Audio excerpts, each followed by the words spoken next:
Irfan, saya nak tanya kamu satu soalan. Satu?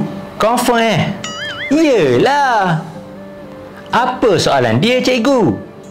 Kenapa kereta api tak ada api?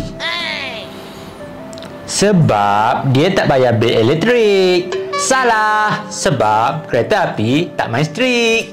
Habis siapa yang main? Kamulah yang tengok video ni. Cikgu, 1 tambah 1 sama dengan 2. Jawapan dia apa? Itu soalan kecemburu. Jawapan dia betul. Kenapa motor Yamaha dibuat kat Jepun?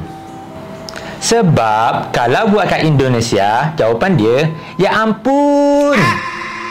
Pandainya kamu. Ish. Saya memang pandai, cikgu. Cuma dia je yang tak pandai menilai keikhlasan hati saya.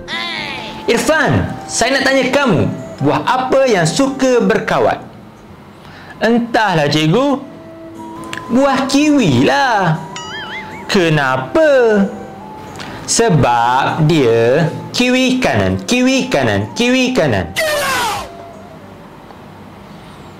Irfan, kenapa kopi rasa dia pahit? Ni mesti sebab tak letak gula, kan? Salah. Habis tu, kalau nak rasa manis, pergilah buka hati. Lepas tu, tanggung sendiri. Sayang, haruskah kau memperlakukan aku sebegini?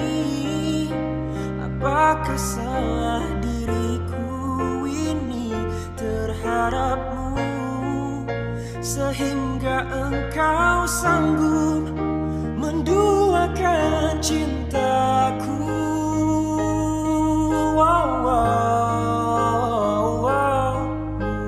Mungkin aku bukan yang terbaik.